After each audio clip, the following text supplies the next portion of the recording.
نحمدہ و نصلی علی رسول الکریم اما بعد فقد قال اللہ تعالیٰ فی الکلام المجید والفرقان الحمید فاعوذ باللہ من الشیطان الرجیم بسم اللہ الرحمن الرحیم ولا تلقوا بایدیکم الی التہلکہ۔ محترم ناظرین اور معزز سامعین کرام، خصوصاً آج کے دور کے اندر جب کہ بے حیائی اور بے شرمی عروج کے اوپر ہے، مغربی تہذیبات کی بھرمار ہے، یورپین کلچر ہمارے سوسائٹی ہمارے معاشرے کو اس طریقے سے گھیر لیا ہے کہ ہم اس سے باہر نکل نہیں پا رہے ہیں۔ ساری تہذیبات ہمارے سوسائٹی کے اندر انوالو ہو گئی ہے، اور خصوصاً آج کا نوجوان طبقہ یا وہ اسٹوڈنٹ یا وہ نوجوان طبقہ سیکسولوجی کی طرف زیادہ مائل ہو رہا ہے، کیونکہ ماحولیات ہی ایسے ہیں، انوائرمنٹ ہی ایسا کھڑا ہو گیا ہے کہ جو نوجوان طبقہ ہے اس برائی سے بچنے کی ہر ممکن کوشش کر رہا ہے، لیکن پھر بھی برائی میں مبتلا ہو جاتا ہے۔ اور خصوصاً جو نوجوانوں کے یہاں ہینڈ پریکٹس پائی جاتی ہے، مسٹربیشن پایا جاتا ہے، یا مست زنی جسے کہا جاتا ہے، یا استمتاع بالید جسے عربی میں کہتے ہیں، وہ بیماری اکثر بیشتر نوجوانوں میں پائی جاتی ہے، اور اس گناہ کو گناہ ہی نہیں سمجھتے۔ سب سے بڑی ستم ظریفی تو یہ ہے کہ ہمارے نوجوان اس گناہ کو گناہ ہی نہیں سمجھتے اور اس برائی میں اکثر بیشتر مبتلا ہو جاتے ہیں۔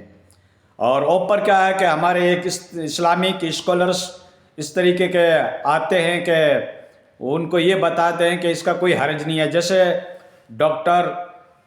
ذاکر نائک کا ایک ویڈیو ہے انگلش کے اندر، وہ بتا رہے ہیں، ایک اصول کھڑا کر رہے ہیں کہ اس طریقے سے اگر تم کو کوئی بڑے گناہ کا اندیشہ ہے یا کسی بڑی برائی کا اندیشہ ہے تو اس کے اندر آپ کو اجازت مل سکتی ہے۔ مختلف وہ اپنے اصولوں کے اعتبار سے اس چیز کو جواز کی حد تک لانے کی کوشش کرتے ہیں، بلکہ اس کی ویڈیو میں تو مستحب تک کہا گیا ہے کہ اگر کسی آپ بڑی برائی سے بچتے ہیں تو اس کو کرنے میں کوئی حرج نہیں ہے۔ اور تمام اجماع امت کے نزدیک، چاہے وہ کوئی بھی اسکول آف تھاٹ ہو، چاہے کوئی سا بھی مسلک ہو، تمام کے نزدیک یہ ایک طرح کی برائی ہے، گناہ کی کیٹیگری میں آتا ہے اور فعل کبیرہ ہے، اور اس کے نزدیک بھی نہیں جانا چاہیے، کیونکہ اس سے صحت کا نقصان، فزیکل اعتبار سے بھی کافی اس میں ضرر موجود ہے۔ اور اسلامک پوائنٹ آف ریویو سے قرآن اور حدیث کا ہم مطالعہ کرتے ہیں تو اس کے نقطہ نگاہ سے بھی ہمیں کہیں بھی اس چیز کی اجازت نہیں ملتی ہے کہ بندہ یہ فعل کبھی کو اختیار کرے، ٹھیک ہے نا۔ آپ کلام پاک کی سورۃ المومنون پڑھو گے جو 18ویں پارے کے سے اسٹارٹ ہوتی ہے، قد افلح المومنون، وہ جب آپ سورت کا مکمل پڑھیں گے تو اس کے اندر شخص کے پوائنٹ آف ریویو سے جو جگہ بتائی گئی ہے، جو جہاں چیزیں ازدواجی زندگی میں جس طریقے سے مسائل و مسائل بتائے گئے ہیں، آپ اس کو پورا اگر تفصیل سے دیکھیں گے تو قرآن کے اندر بھی اس کے بارے میں اگر صریح طور پر نہیں تو اشارتاً اس کی برائی بتائی گئی ہے۔ باقی سورہ بقرہ کے اندر یہ جو آیت ہے وَلَا تُلْقُوا بِأَيْدِيكُمْ إِلَى التَّهْلُكَةِ، اس کے اوپر جب ہم قیاس کرتے ہیں تو وہ ساری چیزیں اس میں شامل ہے، چاہے نشہ آور اشیاء ہو اور چاہے وہ غلط طریقے کی سیکسولوجی ہو، وہ ساری کی ساری اس کے اندر تفسیر کے اندر موجود ہے، کیونکہ کلام پاک کی آیت کے اندر ایک اجماعی ایک اصول بتایا جاتا ہے، اور پھر اس کے اوپر جب ہم غور کرتے ہیں تو اس کے اندر کافی باتیں آ جاتی ہے۔ اور تو دوستو یہ فعل کبیرہ ہے، مست زنی جس کو کہا جاتا ہے، ہینڈ پریکٹس، اور ٹھیٹھ بھاشا میں 61-62، تو یہ دوستو اسلام کے اندر بہت بری چیز مانی گئی ہے، ٹھیک ہے، اور نوجوانوں کو اس سے بچنا چاہیے۔ اللہ کے نبی صلی اللہ علیہ وسلم کی حدیث سے مبارک ہے کہ وہ نوجوان طبقہ جو اپنی خواہشات نفسانی کے اوپر کنٹرول نہیں پا سکتے تو انہیں چاہیے کہ وہ شادی کر لیں، اور شادی کے اسباب ان کے پاس میسر نہیں ہیں تو کم سے کم اس کو روزہ رکھنا چاہیے، روزہ رکھ کر اپنی خواہشات نفسانی کے اوپر کنٹرول پائیں، کیونکہ روزے سے انسان جب رکھتا ہے اور کھانے پینے کا جب وہ کچھ احتیاط کرتا ہے تو ضرور سیکسولوجی اس کی ڈاؤن بن جاتی ہے۔ تو اس طریقے سے وہ نوجوان طبقہ جو شادی کی طاقت نہیں رکھتا ہے انہیں چاہیے کہ وہ روزہ رکھے۔ دوسری بات دوستو، خدا کا خوف جس کے دل میں ہوگا، اخروی معاملات انسان کے دل میں ہوں گے، خدا کی ذات کا استحضار ہوگا، اور اللہ کے عقوبات، اللہ کی جو سزائیں ہیں اس کو جب مد نظر رکھے گا تو اس کے دل کے اندر خوف خداوندی پیدا ہوگا، اور وہ تمام بری اشیاء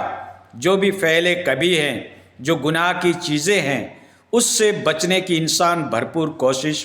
کرے گا۔ ہم دیکھتے ہیں کہ ہم دنیاوی آگ کو ہم فیش نہیں کر سکتے۔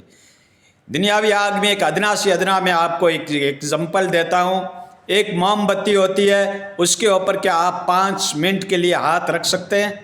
ہرگز نہیں۔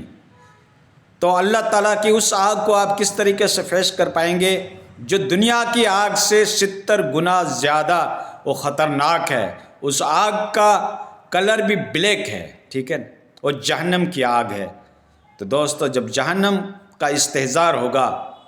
ہمارے دلوں کے اندر تو ہم بڑی سے بڑی برائی سے بچ سکتے ہیں۔ تو دوستو، آپ کو یہ معلوم ہونا چاہیے کہ عذاب قبر ہے، اللہ تعالیٰ بال بال کا حساب لے گا، اور ہم اس طریقے کی گناہ کی ایکٹیویٹی کر رہے ہیں، ہمارے دلوں کے اندر ہم نے کتنے غلط قسم کے خیالات پال رکھے ہیں، کس طریقے کی کسی کی ہت کی عزت کے بارے میں ہم سوچتے ہیں۔ تو دوستو، ان سے بچنا چاہیے، اور اللہ تعالیٰ نے تمہیں جو اجازت دی ہے وہ صرف اپنی اہلیہ کے ساتھ، اپنی محترمہ کے ساتھ، اور قرآن نے اس کو کھیتی کی مثال دی ہے، آپ آگے سے پیچھے سے آ سکتے ہیں، لیکن جگہ وہی آپ کو استعمال کرنی پڑے گی جو جائز جگہ ہے، ٹھیک ہے۔ ہاں، قوم لوط والا فعل جو ہے یہ گناہ کبیرہ میں ہے، اس سے بچنا چاہیے، اور جو جگہ جیسے کھیتی بھی ہم کرتے ہیں تو اس جگہ پہ ہم بیج ڈالتے ہیں جہاں پہ کچھ پیداوار کا امکان ہو۔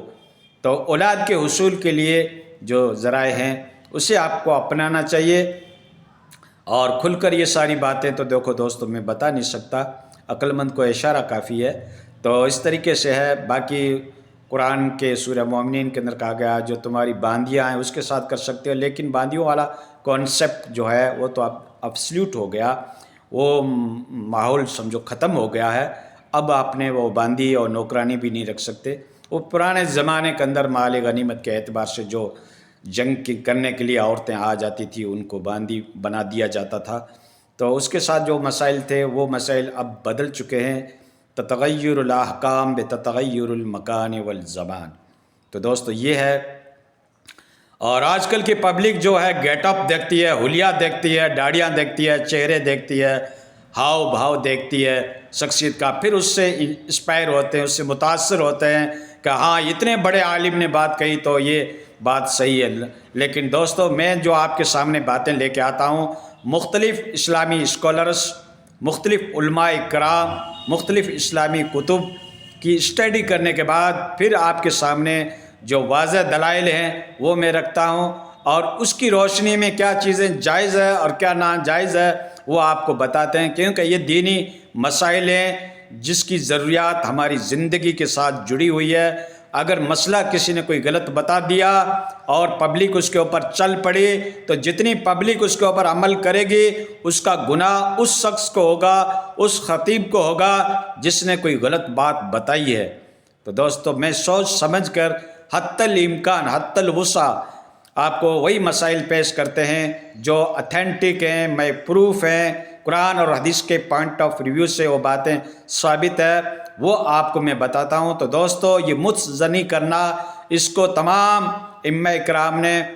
مکروہ تحریمی لکھا ہے، اور کسی نے تو حرام تک کہا ہے، اور ساری امت کا اس کے اوپر اجماع ہے، چاہے وہ اہل تشیع ہو، چاہے کوئی بھی مکتب فکر کا عالم ہو، کسی بھی فرقے سے تعلق رکھتا ہو، کسی بھی اسکول آف تھاٹ سے ان کے ویچار ہو، سب اس کو حرام قرار دیتے ہیں، مکروہ تحریمہ قرار دیتے ہیں۔ ایک فقہ کی ٹرم ہے جو قریب قریب حرامی کہلاتی ہے، جس کو مکروہ تحریمہ کہا جاتا ہے۔ ٹھیک، ہم امید کرتے ہیں کہ ہمارا نوجوان طبقہ اس کے اوپر انشاءاللہ غور کرے گا، اور جہاں تک ہو سکے بچنے کی کوشش کرے گا۔